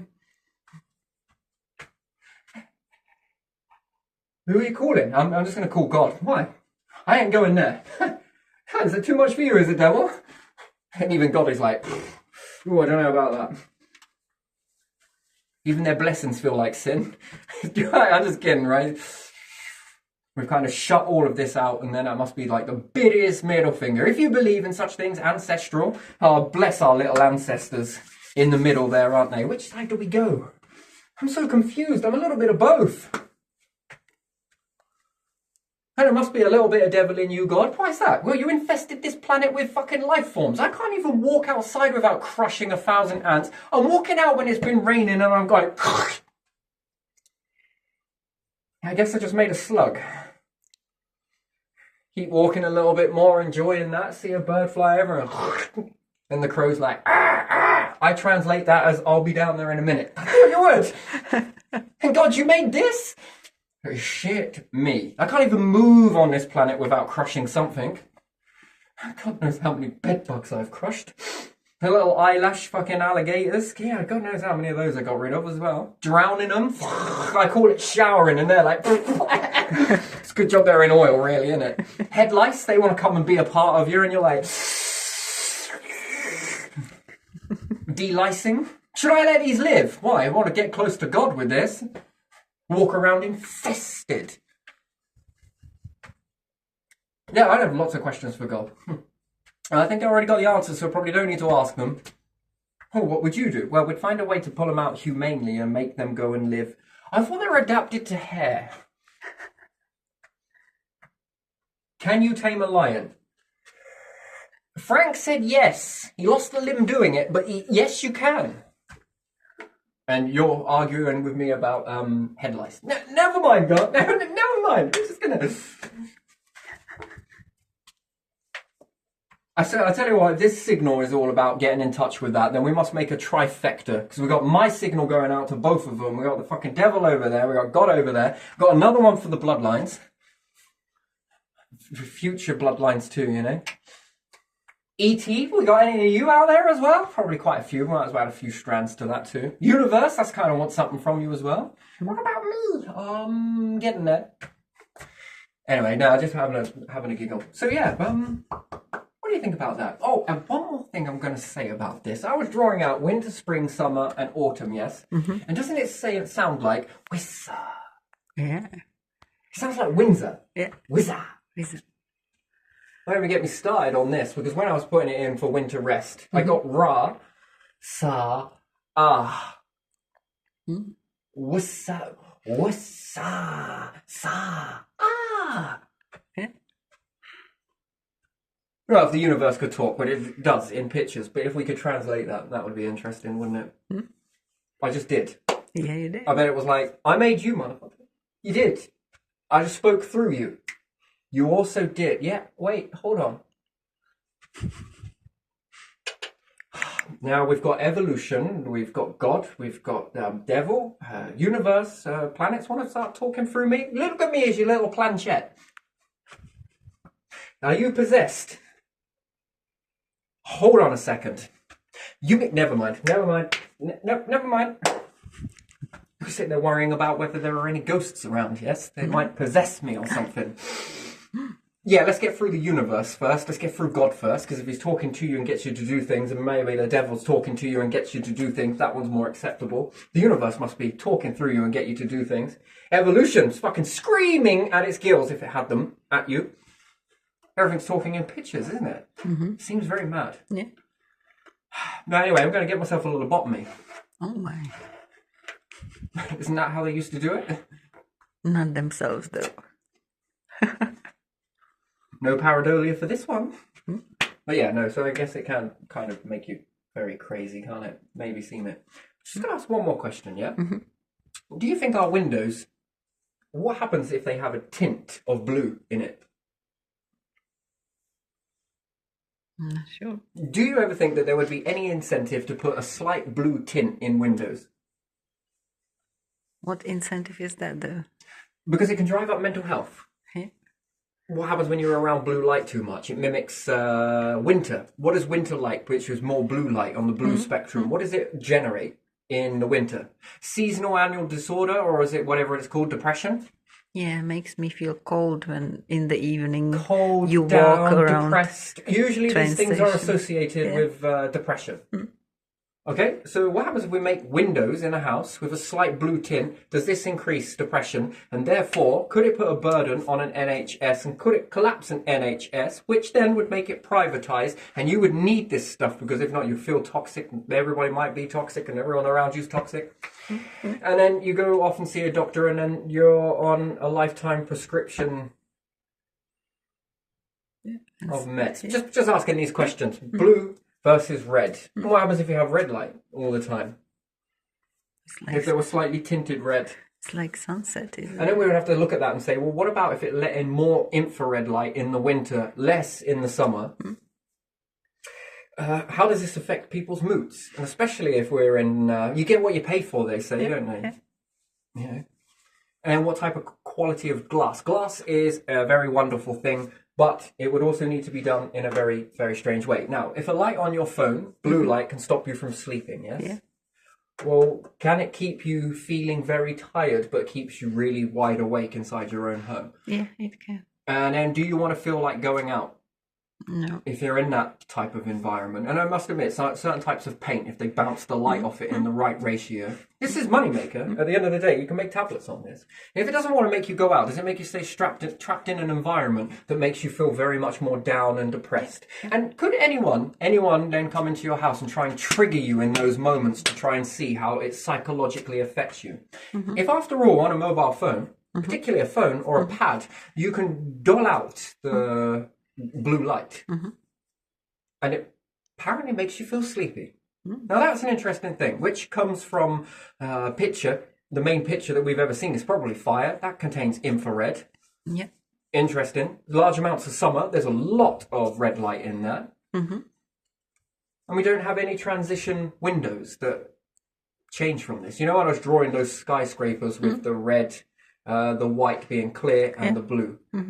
And also on Mars, wouldn't you need more blue light ratio coming through the windows to mimic the nostalgic of Earth? So in some aspects it would be okay. But there again, if you started to create more concrete on Mars, you would move the orange sheen, wouldn't you? And if you remove the dust from the environment, it would probably create more of a blue. So a bit more like sunset. Probably go a bit more redder there. It would mimic a bit more like Earth, which would then, you would have to change the window ratio. Were we by design to be behind windows? That's interesting. And it's funny then, it got me looking at cars as well. Why are the rear of cars red and not blue if it keeps you so wide awake and makes you energized? Why red? Lots of things use red light, especially in Navy. Submarines, don't they use red light? Yeah. But they're under the ocean. What is there the lack of? By the way, Bob just opened the window. You're in a submarine? Are you fucking mad? Do we put windows in here? It defeats the object. We're going to plan to be underwater. Think whale. Do you see windows in a whale? Well, they got eyes. Yeah, we got fucking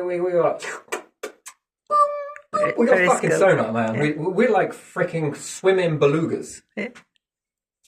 Pulsing our little asses down. But we got red light. What happens if you change the Navy's light to blue? What would be the mental health of the crew? So why would it be any different for Navy but not for people in social housing? If these are cheaper windows, if it's with blue light and no one's checked it, can this then cause a diminishment of mental health, which then grinds down and it plays a role in mental health? It would just be something that I would be fascinated with. You know, thinking about this and going to space and different things like that, you're going to need to understand this blue and red light, especially for nature. But byproduct of nature, if we can get nature to grow in abundance, this is why I like indoor farms. It makes you feel very good. When you have an indoor farm, you can stave off more depression. You get a double whammy, right? You've got the light ratio quite nicely balanced, and you've also got the nostalgia mimicking summer with the plant growth, plus the oxygen. And then when it begins to flower in the middle, we're talking middle of winter, right? It's freaking snow and a blizzard out there. And you're pulling off berries off of a plant that you're growing indoors that's all awake when it should be in hibernation. Everything else is all pretty much shut down. And you're seeing grey and brown a lot, which is usually dirt, tree bark, and we see grey clouds. But indoors, you're seeing a wooden, let's say a unit or whatnot, and you're seeing a lot of green growth and a lot of colour. And also you're getting a lot of good air supply, which outside is beginning to diminish. Environment is something interesting. When you start factoring in more red into the bulbs, into the light, and you hit this into these different frequencies, it can make you feel incredibly good. I can't explain it unless you've ever tried it yourself. It really creates a elevating state. It's interesting. Which then got me looking at windows, because here we've got blue, there's like a blue tint to the windows. Now, the only reason why I know this is because they replaced one of the ones in the kitchen. No, I didn't even know that was going to be done, but still, they just come out and change the window. And one is really tinted blue, and the other one is, I don't know, it seems neutral to me, and the rest seem tinted blue. Now, what's that about? What does that do? How does that make you feel? And if it does make you feel, usually depression and these things are usually wells. You don't want to go out and socialize. You're not feeling up for it.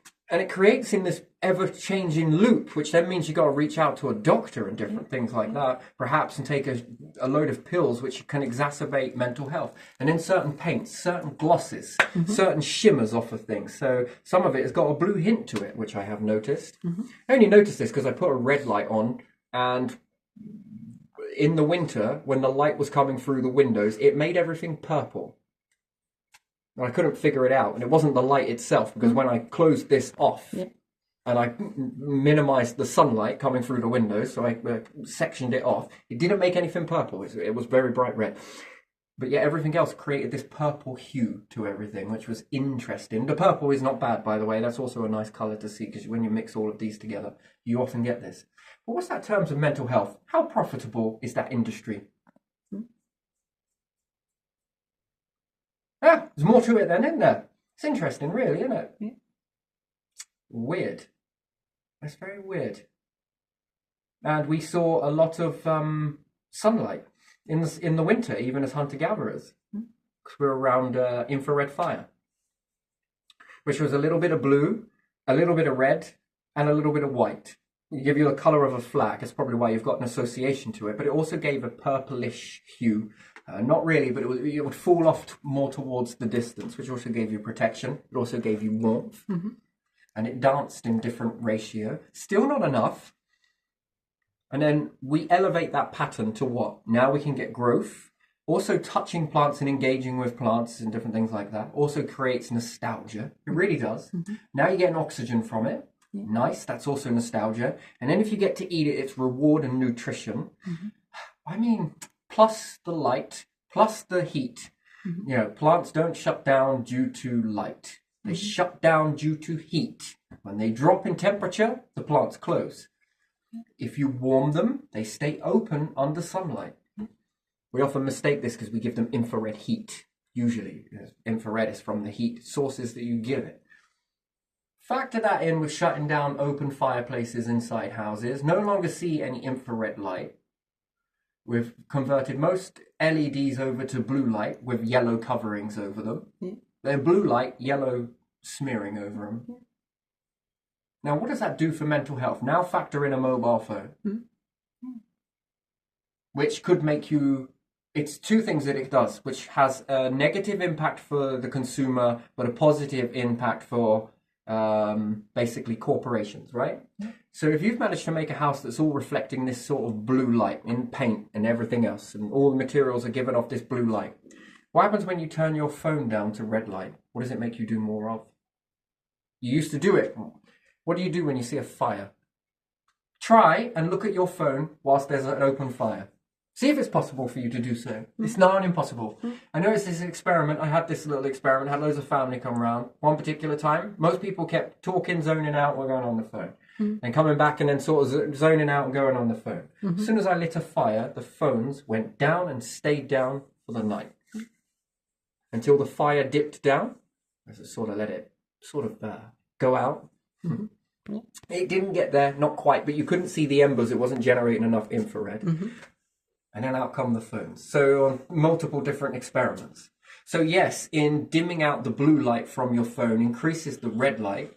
And you like looking at red light more than you do blue light, which is interesting, because of the infrared, which is the red spectrum, which is like looking at a heated element, or you could say a fire. The infrared coming from that, your phone is mirroring this. It's like a little fireplace, which can make you feel warm and nostalgic, and staring at the fire meant time went by, therefore you could zone out, perhaps, in these aspects, and food would cook quicker. Interesting.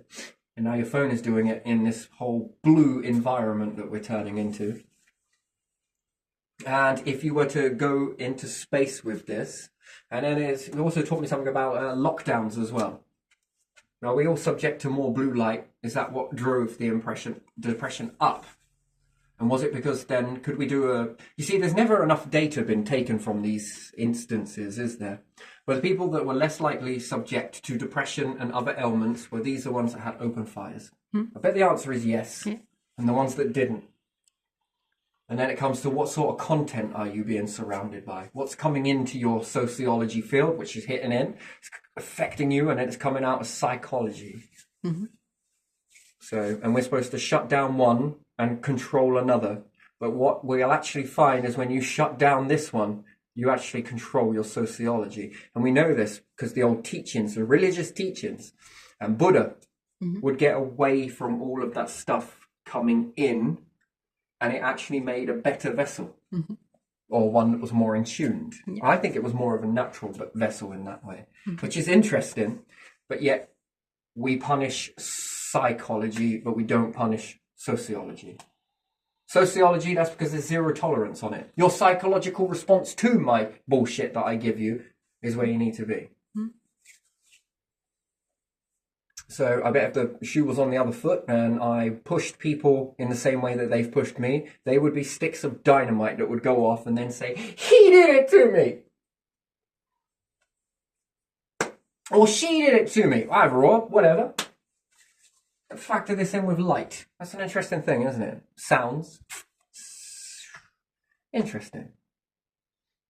So, yeah. Do you think that we are a little bit strange with that? And after all, blue light is more expensive than red light. Look at that. Well, it appears to be on these set of LEDs that I have. In order to generate red light, it's easy. I can put in a very low voltage adapter into that and I get always the red light. I don't want any other color other than red. Forget it. There's not enough power. Then I have to up the ratio. Okay, now I'm getting a little bit more of a different light. Okay, fair enough. Add in the correct.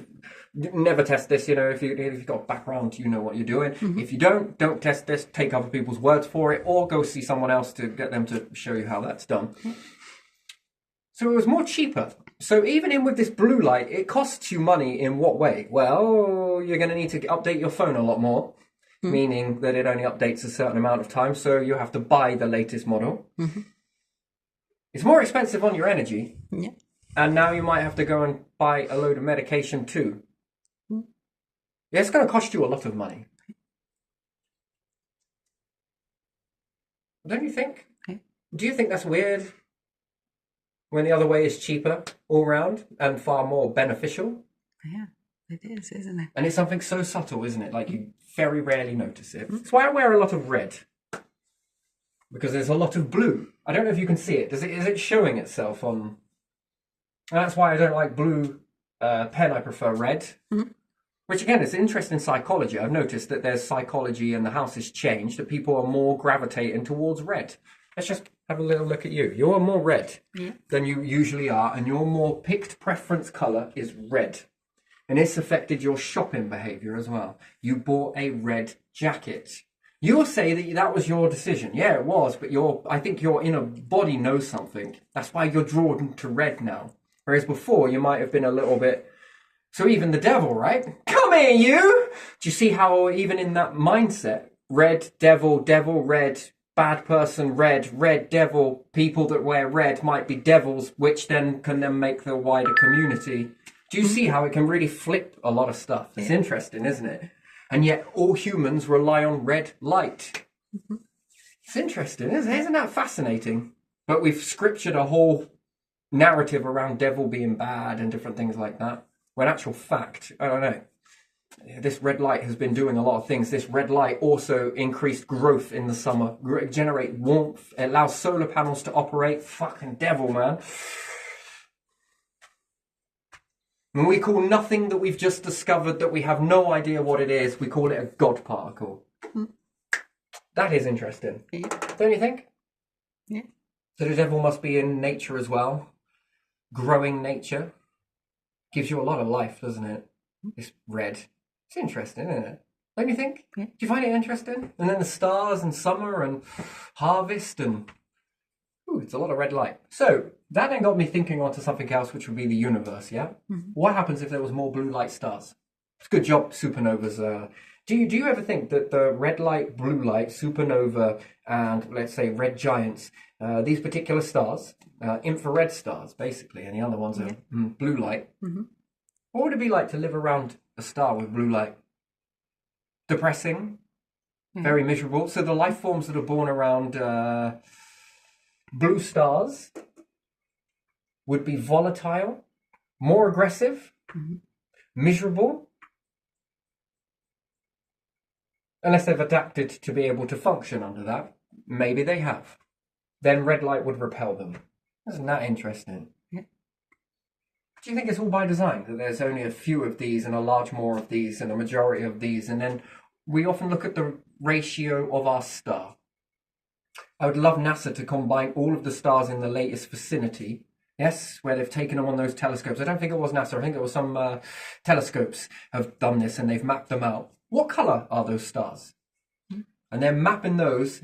And then what's the spectrum if we combine all of those lights together with a few supernovas, red giants, blah, blah, blah, this, that, and the other, dwarfs, and so on. And we combine that into one massive ball. What's the light spectrum of the universe? Which one is winning? If we call it winning. And then is that accidental or is that by design? Because it asks us another question. What's the light spectrum of the solar system? Interesting, isn't it? Isn't it? Do you really reckon that is? And then is it important to know that? Maybe. Go near a supernova. Do you not notice how it repels you to go near a supernova? You're not going to obviously go near a supernova. It made you pay attention to it because it was blue. It stood out. But what else does it do? Well, it dies pretty young, doesn't it? That one would be a fine art museum. Do you see how it protects you in a way? Sort of. Don't know if I like this light. I actually don't like it. You'll feel really bad the more closer you get to it. And it keeps you at a distance. Is it a safe distance? Is it by design? Is it natural? Are we being taught again? Is that another pattern? If the universe could grow plants and we could combine all of the stars, what would it feed? Summer?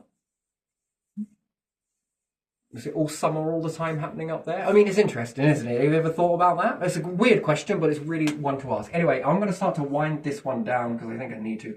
Yeah, I do. What's it been? Hour 59? I actually looked at my watch. So Hour 45. Terrible. I didn't actually check it when I started, but still. 9%. So yeah, do we need a whole new isotopes going towards a black hole? It gets more and more onion layer. And we've got onion layers, and then we've got onion layers on a star. Yeah. Multiple different isotopes, really, aren't they? And then we've got this neutral ground that we never ever look at because we're often told there is no neutral ground. There is no middle ground. It's either one or the other. Now pick it. But I want a bit of both. But you can't have both. I don't know. I disagree. I think I could. Because we never look at the middle ground, and we often teach ourselves without realizing we're doing it, really. Never to look for neutral. There must be this barrier zone in all of these things, and which one is the best barrier? It'd be good to learn that, especially if you want to enter into there. Being able to combine those ratios together. You know, not too hot, not too cold, or it can be either or, depending on the situation, and therefore it makes it environmental. To get inside that, or to build something and encase something around that, would be an interesting thing. It's never too hot and it's never too cold, and if it's constantly shifting around the, let's say, a module, and you've got a neutral barrier which is part this, part star, part black hole, let's say, and it's checkered, but it constantly rotates in multiple ways. How protected are you? How warm is it? How cool is it? Is it neutral? Temperature? What happens if you take it into a star? Does it do well? What happens if you take it into a black hole? Does it also do well? Does it find it hard to strip it? If it's movement, if it's about this? These are the questions I often ask, and then it becomes that neutral ground. That would be a good coating, wouldn't it? I got my car, it's covered in zinc. Zinc plated it is. Mine's gold plated. Oh yeah? Mine is neutral. Whether I have an accident or don't, it always looks good. Indestructible. You can't have the middle ground. It's one or the other. Oh, I beg to differ. But anyway, yeah, let's leave it there. And maybe I'll dive into some more on another day. Who knows? But yeah, this has been interesting. And I've had fun with that. But yeah, it reminds me of Whizzer. Whizzer. Well, that's only because I wrote it that way. I guess it's usually spring, summer, autumn, winter, isn't it? Usually. Yeah. For me, it didn't work that way. But only in this one, universal, take a pick. Yeah. Okay. Oh, let's leave it there.